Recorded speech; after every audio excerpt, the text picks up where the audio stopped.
It's absolutely great, I think, for both of us to be here, and we're going to do this as a bit of a real conversation, but with some unreal bits, I think.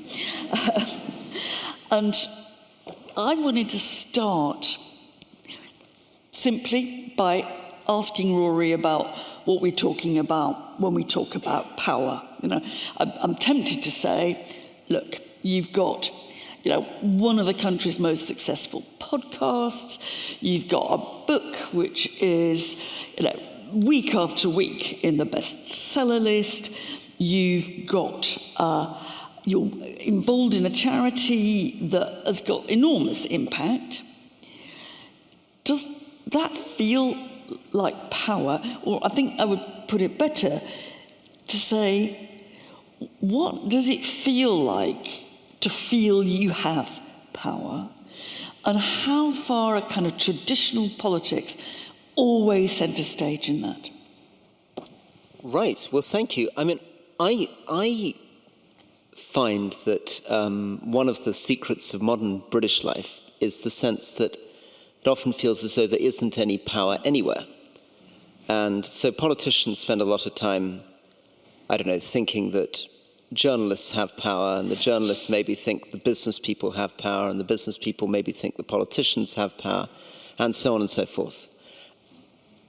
The reality of being a minister is very, very odd. So when I was Secretary of State for International Development, I was in charge of a budget of $20 billion US a year, so 13,000 million pounds a year, with almost no constraint. It was legally protected by an Act of Parliament. There was no interference from the Treasury. There was no interference from the Prime Minister. And yet, oddly, it didn't feel like the kind of power that I had when I was running a small charity on the ground in Afghanistan. Yeah. So when I was on the ground in Afghanistan, I was under buildings. We had a couple of hundred staff. I could see water supply going in. I could see clinics being built. I could get involved in the design of a balcony or worry about where the electricity system was coming in. As a Secretary of State, you sit in an enormous office and you sign bits of paper. That's like being a Roman emperor. You know, we'll come back to that. This is so. I'm going to throw that back at you. It is something that interests me. I mean, you have the idea that somebody like the Emperor Hadrian has a lot of power, but of course he can only be in one place at one time. Now he travels around a great deal, but wherever he is, he's just here. Yeah. And what he's doing at the other end of the empire is presumably, A, takes a certain amount of time for the message to get through, but B, is dependent on person after person after person. He can't actually, I don't know, if he's standing in Britain, worry too much about exactly what's happening in the design of a forum in Spain. No, that's true. And in the Roman Empire, you can explain, if you want to, I don't think it's the complete explanation, but you can explain the powerlessness of the person apparently in power on practical infrastructural grounds. You know, that, you know, you've got your governor in Bithynia and he's asked you a question, but the letter's taken 3 months to get to you, and it's going to take 3 months for you to send the reply, by which time he's going to have made his own mind up. You know, you cannot control that. And I think ancient historians, and I'm guilty here, we blame that, you know, on the practicalities of it. But of course, when talking to someone like you and saying, well, how does it feel like to be a minister? As a minister, you can communicate instantly, but you still have that sense that things are going on around you and you're not controlling them. And in a sense, there is where we think power is, there's often a kind of black hole where the person apparently wielding it, and I think that's an interesting word, is sitting there wondering what the hell to do, aren't they? Yeah. I mean, this is partly, something I think be definitely worth talking to Mary much more about, which is the bureaucracy, because, of course, the reality is that, and Mary's wonderful book, which, if any of you haven't bought, you must read, is very, very good on the fact that on the surface there are very, very few civil servants working in the Roman system. A lot of soldiers, an enormous number of soldiers compared to the population, but surprisingly few people that we would describe as civil servants running this whole setup. But my experience as a minister is that the relationship, and I don't know whether this would be true of an emperor with an emperor's civil servants, but certainly I changed in my life from being a civil servant. I was briefly a British soldier. I was then a diplomat in the Foreign Office. And I thought when I became a minister, I was just like a senior civil servant. So I could sit around a table and I could have a sort of debate, like a seminar about what to do or what not to do, and we'd come to a conclusion. I'd make a decision, it would happen. Nothing of the sort. It's completely impossible to do things like that. I realized very, very slowly that to get anything done, I had to actually do what I hated doing, which is create the three-word slogan, reach over the head to the public. So in prisons, for example, I spent nearly 6 months having a discussion on what we could do about violence in prisons. I was getting absolutely nowhere. It was only when I said to the BBC, I will resign in 12 months unless violence comes down in prisons, that I then got some power.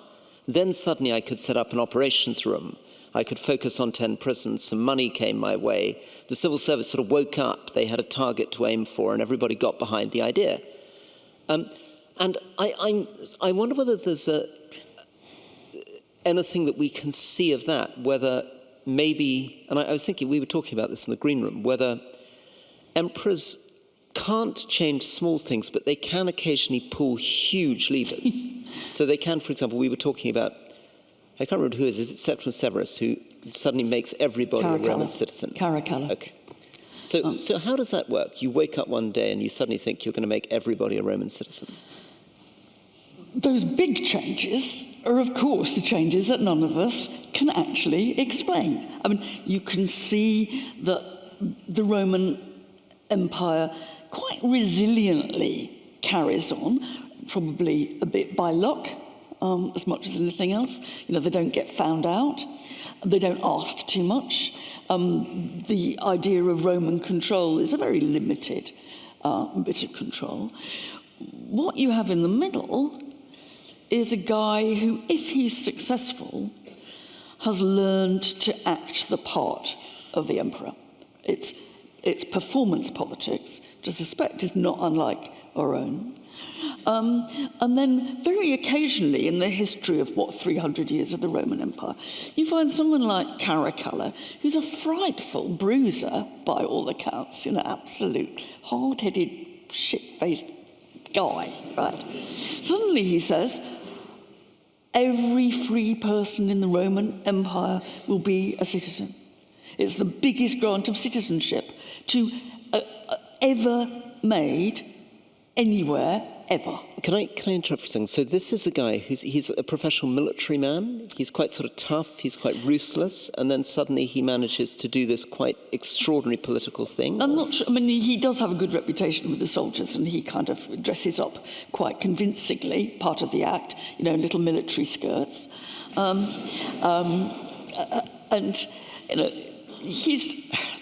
He's a guy who's gone down in history as kind of nasty. I mean, his nastiest moment was having his brother, who was partly a co-ruler with him, his brother Gaeta, murdered in the palace, put to death on his mother's lap.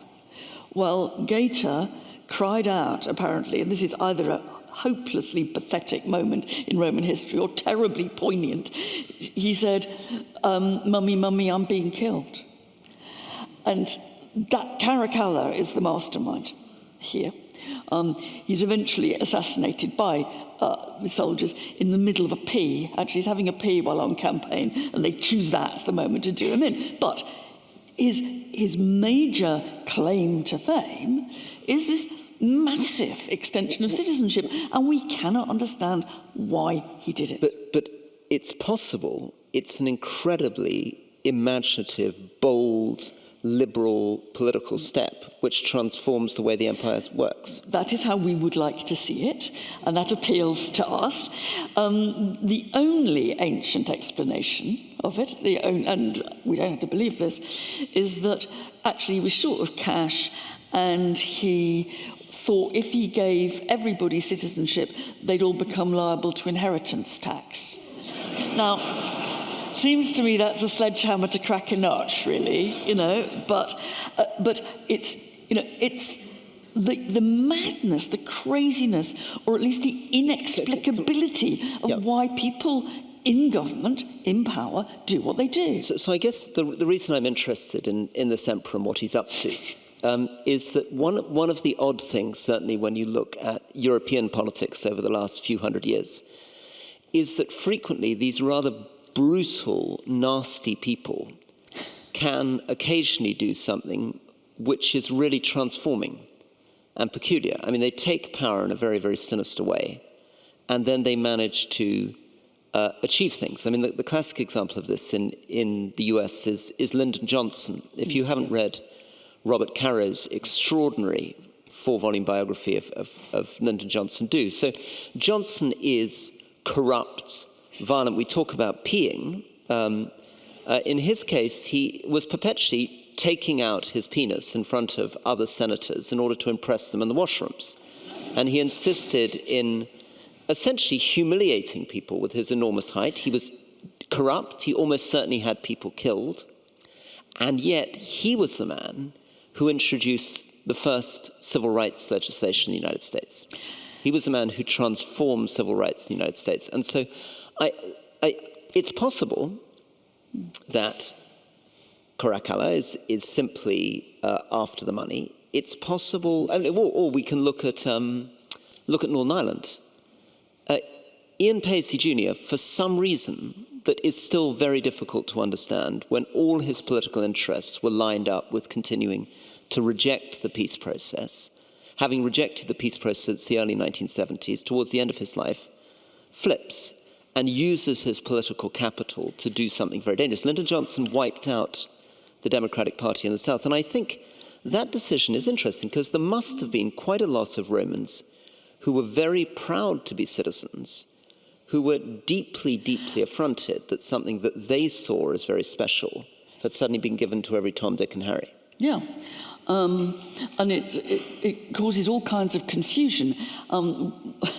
One bit of confusion is that almost everybody in the Roman Empire ever after is called Aurelius, because you take your Roman citizen name from the person who gave you the surname of the person who gave you citizenship. So everybody suddenly is called the same. Called after him. It's called after him.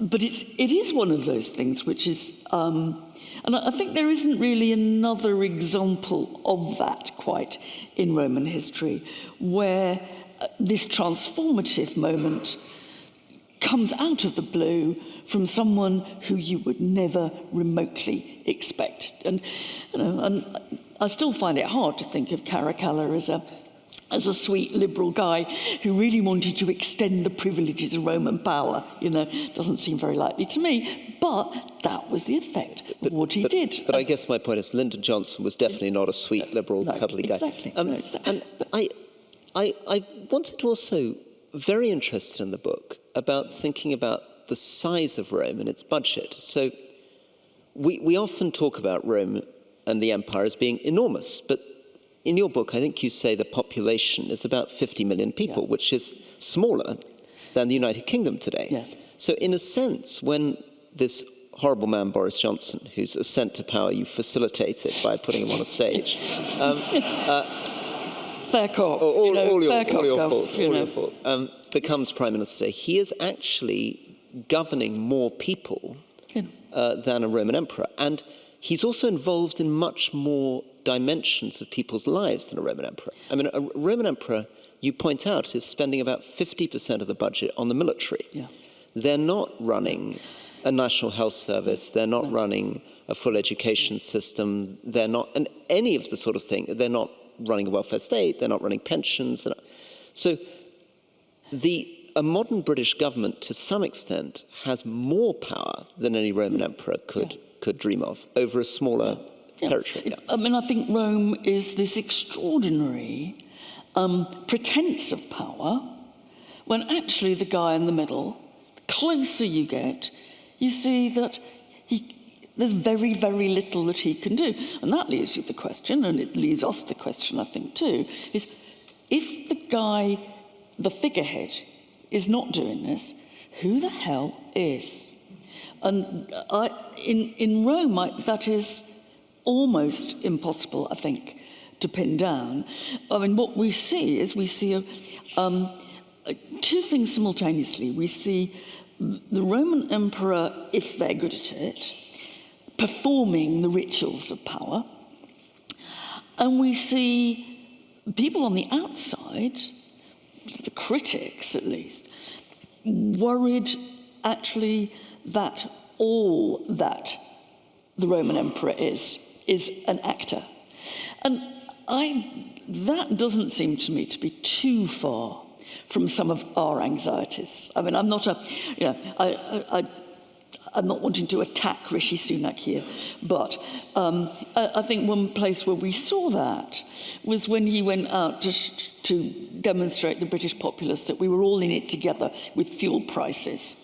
And he was filling up a smaller car than he had ever owned, using a petrol pump that he was clearly very inexperienced at, and not quite knowing how to pay. Now, at that point, we say, is that guy, is he just a bad actor? And where do we put the boundary between, the authentic leader and the guy who's playing at it? And it's fascinating, actually. If you look at a lot of what's happening on Twitter X, a lot of what's happening with AI and deep fakes, a lot of it is about exposing apparent disconnects between who they seem to be in the public and who they really are. And it's one of the real tricks of the deep fakes. So there was one, actually, about Rishi Sunak, where you see him failing to pull a pint and a woman standing behind him looking in horror. Turns out this is untrue. Turns out this is a faked up photo, but it's very, very successful because it hits an instinct we have that, of course, he wouldn't be able to pull a pint, and of course the lady behind the bar would not prove it. It's the same with a deep fake they just did on Keir Starmer, where they have a sort of apparent sort of very crackly recording of him shouting at an aide for dropping his iPad. Notice these deep fakes are not really grand things. They're not making Keir Starmer give a speech he didn't give. It's tiny accidental caught moments. And again, a lot of Mary's book is about people trying to discredit emperors with glimpses of how they behave at the dinner table or what kind of food they serve or this sort of thing. Yeah, or I mean, I think in the case of Nero, a lot of these lurid anecdotes have actually got much more bottom in them about an analysis of empire than most people ever realise. I mean, we love the stories, or classical historians love the stories about Nero going to the theatre, and of course he's desperate to be an actor, and he demeans himself because he performs on stage, and he's so vain that he has the theatre doors locked so that no one can leave the performance until he's finished, and there are wonderful stories about women giving... We've actually done that tonight. That's true. Don't try to leave, guys. Don't try. Women give birth, so I hope there's no... hope that's not going to happen. Women give birth and others pretend to drop down dead so they can be carried out. And these are great. You're laughing and I laugh, and I think they're wonderful anecdotes. But they're more than that. Because actually, what they're saying is not just Nero was crazy, and look how vain he was. They're saying, here is the emperor being an actor for real. And what does that tell us about how he normally is? Is he ever not an actor? I also think some of the characters in your book, I mean, Mary opens with this description of this extraordinary young teenager who comes over from Homs in Syria and becomes the Roman emperor in his early teens. And I wonder with a lot of these people, the things for which they're criticized. So Nero is criticized for being an actor. Heliogabalus is criticized for apparently trying to change his gender. Commodus gets it in the neck because he appears in gladiatorial fights. But to some extent, one wonders whether one doesn't sympathize with these young men being trapped in a role, and that maybe, goodness, Nero probably does think when he talks, whatever his Roman equivalent for therapist is, I've always wanted to be an actor. Yes. And he says, what an artist dies with me, when, his famous last words. Because they don't really have that option, right? You're made an emperor and you're supposed to be a pretty kind of... Yeah. But you're supposed to, grow a big beard like Hadrian and all. Well, let me give you a tip. You only grow a big beard if you're a 2nd century emperor. So I tell you, if you ever wonder how to tell emperors apart, a good tip is that if they've got a beard, they're 2nd century. And you don't think that's Hadrian also trying to show he's one of the men, macho soldier kind of? Or he's trying to show that he's a Greek philosopher. I mean, how do you know? But I think that, I suppose when I was writing the book, and I want to turn this on to you in a way, because I want to know how sorry I should feel for you. Very, very sorry. Very, very sorry. I thought in the end, look, I hate autocracy. I've been brought up to think that it's vile and awful, and I still kind of think that. I still do think that. But, I looked at these ordinary people, with all their frailties, having to pretend that they were the rulers of the known world in an impossible administrative structure, not knowing what was going on. And in particular, I think, knowing at some level, if they thought about it, that no one would ever tell them the truth anyway. I thought this was a job from hell. Then I thought, well, how does that equate with both ministerial or prime ministerial power in this country? I mean, do I imagine when you're a Secretary of State or when you're Prime Minister, who tells you the truth?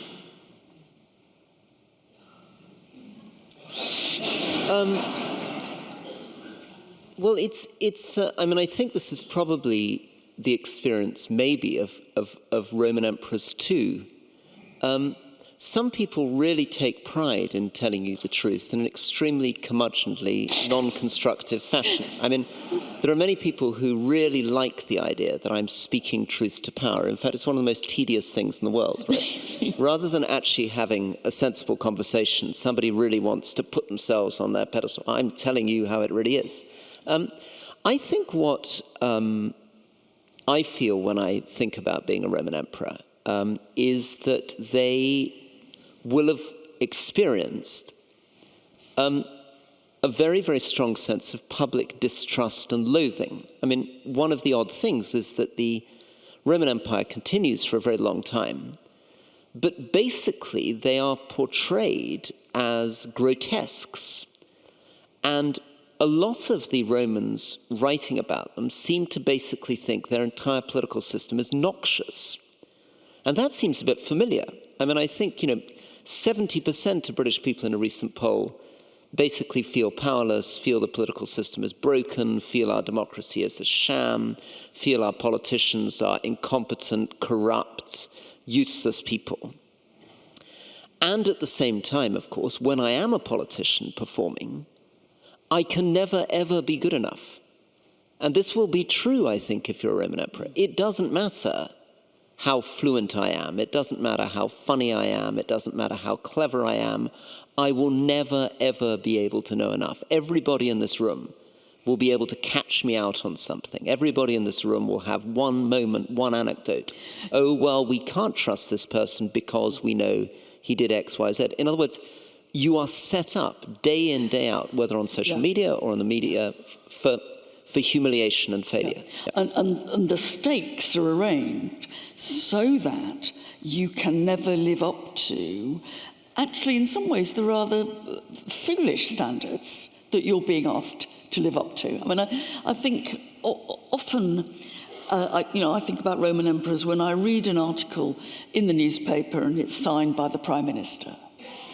And I think, oh, so the Prime Minister wrote that, and then I think, no, he didn't. He put his name to it. He probably read it. But it isn't. Do I think it's his word? When someone gives a speech, I know the great, I'm putting this in inverted commas, the great lines of Margaret Thatcher were not written by Margaret Thatcher. Sometimes it's clear that she didn't even understand what the speechwriters had written. When she says the lady's not for turning, she doesn't seem to get that it's a parody of the lady's not for burning.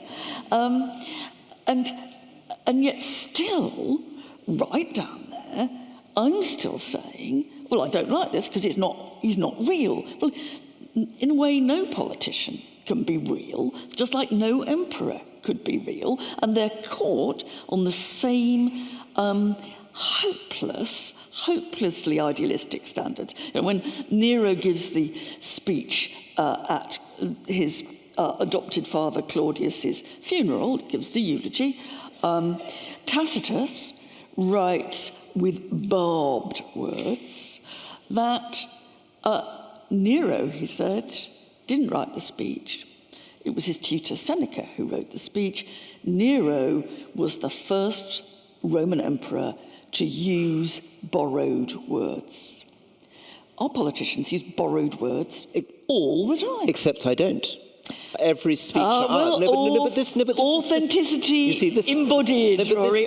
This is important. This is important because I think one of the problems with historians is that you can be overly cynical. Overly cynical, right? You actually are worse sometimes than journalists. You assume the whole thing is a sham. Proud. The whole thing is a sham. No. But this is important because I believe Tacitus when he says that. And I can tell the difference between colleagues of mine for whom speeches were written and people like me who never, ever delivered a speech that was written by someone else. But you don't believe it. You assume every time you hear me speak, every article you read, somebody else, that I haven't done it. Yeah. Someone else is wrong. And you're wrong. And you may be wrong about Nero's predecessors. Okay. At that point, I'm just going to say, because we're about halfway through our conversation here, that in another 25 minutes or so, we'll be opening up to questions, both for people who are listening online. There'll be roving mics in the body of the hall, and there's 2 fixed mics on the gallery. So that's what we're going to move to at about 8:05. Wonderful. So I'm going to follow up because you raised Tacitus. Tacitus, for those of you who haven't read Tacitus, definitely worth reading Tacitus. I think probably the best the historian most worth reading, which is different from best, most worth reading, who has ever lived. Right. So put that on the back cover. So mesmerizing. And very unluckily, we don't have all of Tacitus. The stuff that he wrote closer to his own life, he became a working, serving politician, has vanished. We have his earlier stuff. And some of the earlier stuff, I think, was only turned up in some monastery in Germany or the Netherlands pretty belatedly. Agricola did. Yeah, yes, it was relatively. So anyway, what we have is somebody who is very, very angry.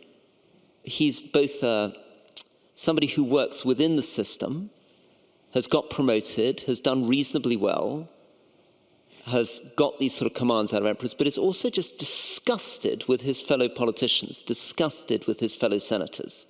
And again, he's describing the ways in which they're being cowardly, greedy, dishonest, failing to live up to his vision of what proper political conduct should be. That's true. I mean, as I say, I'm Tacitus's #1 fan. He's my Desert Island book, I think.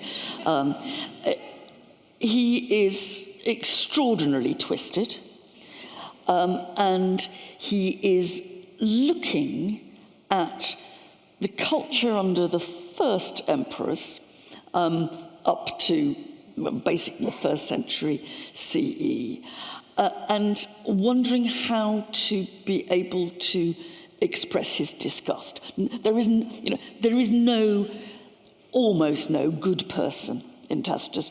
The opposition to Roman emperors are a load of complete wallies who can never get it right and just have no forward plan. They just kind of moan. The sort of they're vocal dissidents, but nothing else. The emperors themselves are utterly corrupt, and he's trying to express what it is to live in a world where political power is poisoned, basically.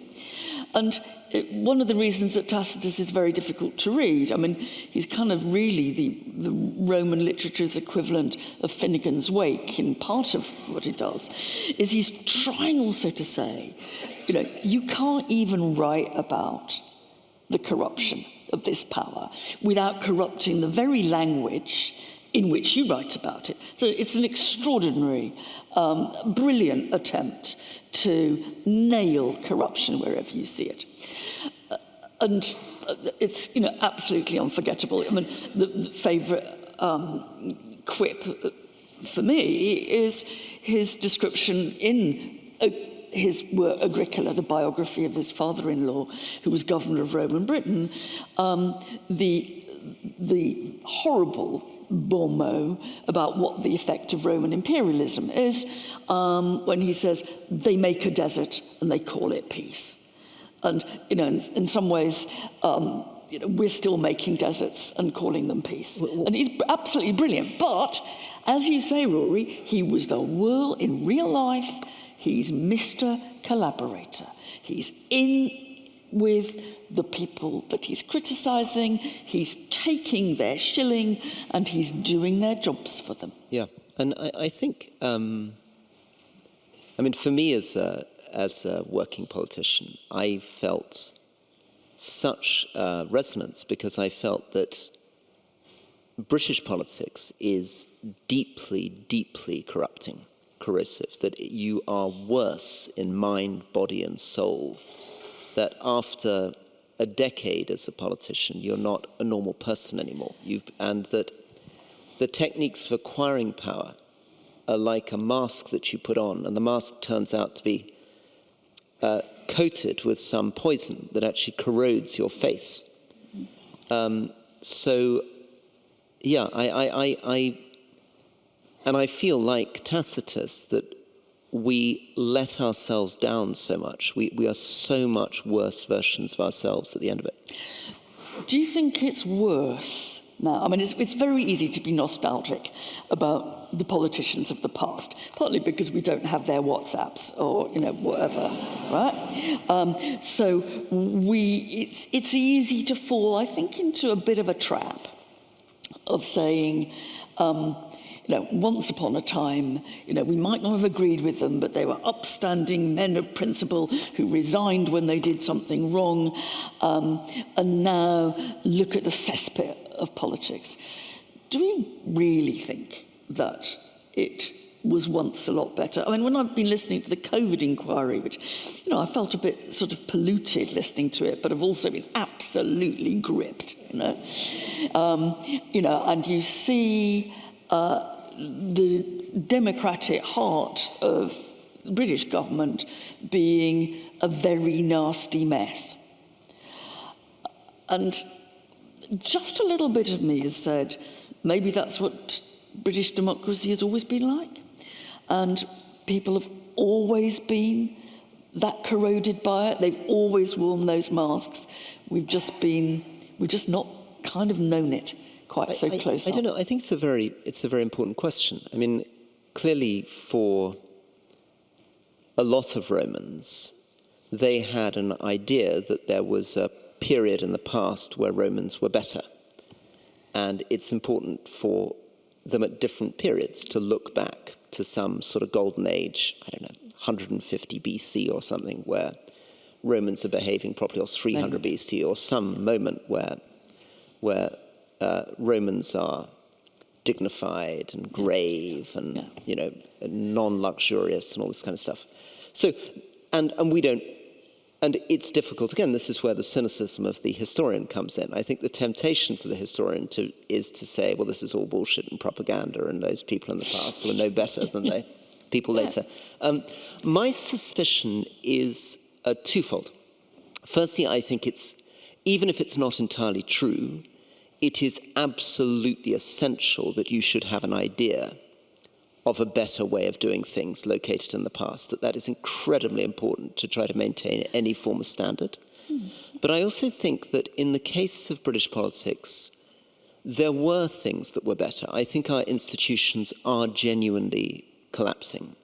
Not just political institutions. I think our universities are in trouble. I think our media is in trouble.